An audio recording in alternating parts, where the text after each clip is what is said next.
commencement TV local TV. Today I'll be reacting to George Carlin, Thriller on Tapes. Let's go.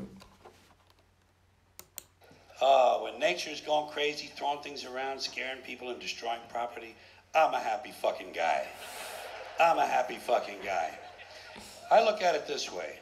For centuries now, man has done everything he can to destroy, defile, and interfere with nature. Clear-cutting forests, strip mining mountains, poisoning the atmosphere, overfishing the oceans, polluting the rivers and lakes, destroying wetlands and aquifers. So when nature strikes back and smacks man in the head and kicks him in the nuts, I enjoy that. I have absolutely no sympathy for human beings whatsoever. None. And no matter what kind of problem humans are facing, whether it's natural or man-made, I always hope it gets worse. Don't you have a part of you that secretly hopes everything gets worse? When you see a big fire on TV, don't you hope it spreads? Don't you hope it gets completely out of control and burns down 6 counties? You don't root for the firemen, do you? I mean, I don't want them to get hurt or nothing, but I don't want them putting out my fire. That's my fire. That's nature showing off and having fun. I like fires. You know something else I like? Those spring floods in the Midwest. Aren't they great? Like clockwork. Spring floods in the Midwest. But I'm starting to notice, I'm starting to catch on, that every year it's the same story. Another flood in the same place with the same people on the same river. Same fucking people! And these people do not move. They will not fucking move. They repaint, put down new carpeting and wallpaper, and they move right back into the same fucking house on the floodplain next to the river, and then they wonder why grandma's floating downstream with the parakeet on her head. 4th time. Again. 4th fucking time. There's no learning curve with these people. It's very hard to feel sorry for them.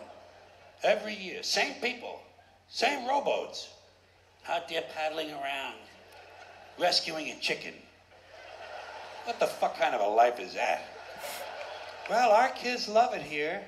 Oh, really? What do they got, gills? While they're showing all that shit on the screen, the announcer is saying to me, "It's been raining steadily for 3 months now. The ground can't hold any more water. The river is cresting higher than it has in 2 centuries. The levees have washed away, and I just hope it keeps raining and raining and raining and raining and raining and raining and raining and raining and raining and raining and raining and raining and raining, and it rains steadily for 5 years.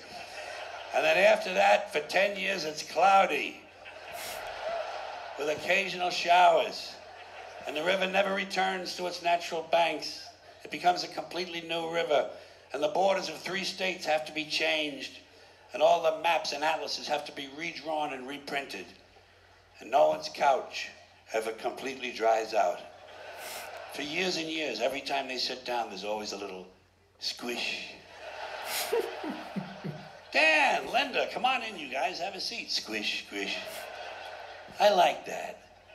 I'm an interesting guy.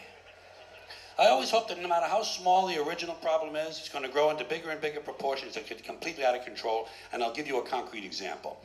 Let's say a water main breaks in downtown Los Angeles and it floods an electrical substation, knocking out all the traffic lights and tying up the entire city, and emergency vehicles can't get through.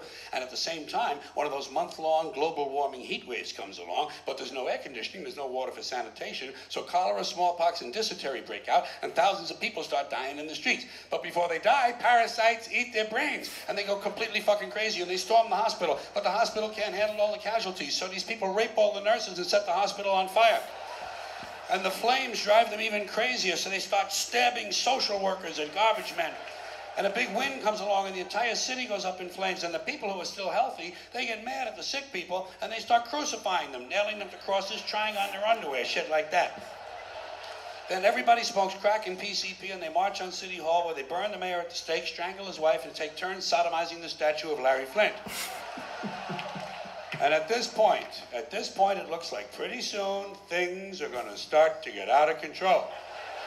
So everybody panics and tries to leave the city at the same time. And they trample each other to death in the streets by the thousands. And wild dogs eat their corpses. And the wild dogs chase the rest of the people down the highway. And one by one, the dogs pick off the old fucks and the slow people because they're in the fast lane where they don't belong. Get the fuck out of the fast lane if you're an old fuck, if you're a slow fuck. Get over on the right. Get over on the right. And the lucky ones, the lucky people who manage to make it all the way outside of town, they discover when they get there that big sparks from the city have lit the suburbs on fire. And the suburbs burn uncontrollably. And thousands of identical homes have identical fires with identical smoke, killing all the identical soccer moms and their identical kids named Jason and Jennifer. And now the fire spreads to the farmlands, and the farmlands burn intensely at 425 degrees, creating millions of baked potatoes. And as the farmlands burn, thousands of barns and farmhouses begin to explode from all the hidden methamphetamine labs.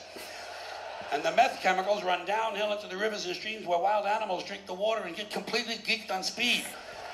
So bears and wolves, amped up on crank, start roaming the countryside looking for people to eat, even though they're not really hungry. And the fire spreads to the forest, and the forests burn furiously, and hundreds of elves and trolls and fairies come running out of the woods screaming, Bambi is dead, Bambi is dead. And he is, finally that fucking little cunt, Bambi is dead. Dead. Now hundreds of regional fires come together into one huge interstate inferno, and all 12 of the western United States are burning out of control, except Utah, where the Mormons don't allow fires.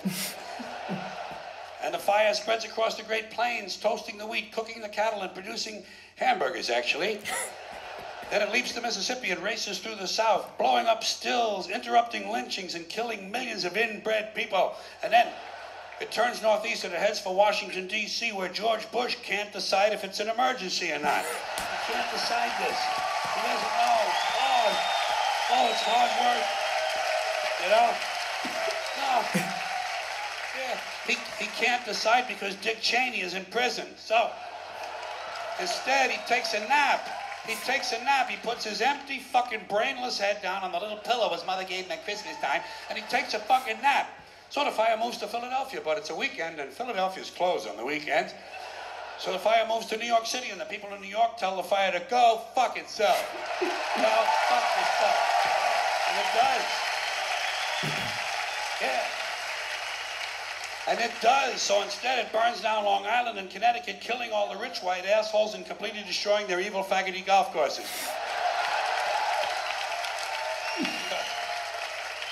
And while all this is going on, Canada burns to the ground, but nobody notices. And now the entire North American continent is on fire, producing a huge thermal updraft and creating an incendiary cyclonic macro system that forms a hemispheric megastorm, breaking down the molecular structure of the atmosphere and actually changing the laws of nature. Fire and water combine, burning clouds of flaming rain fall upward, gamma rays and solar winds ignite the ionosphere, creating huge clouds of ionized plasma. Bolts of lightning 20 million miles long begin shooting out of the North Pole, and the sky fills up with green shit. And then suddenly, the entire fabric of space-time splits in two. A huge crack in the universe opens, and all the dead people from the past begin falling through. Babe Ruth, Groucho Marx, Davy Crockett, Tiny Tim, Porky Pig, Hitler, Janis Joplin, Alan Ludden, my Uncle Dave, your Uncle Dave. Everybody's Uncle Dave. An endless stream of dead Uncle Daves falling through the crack. And all the dead Uncle Daves gather around a heavenly kitchen table. They light up cigarettes and they begin to talk.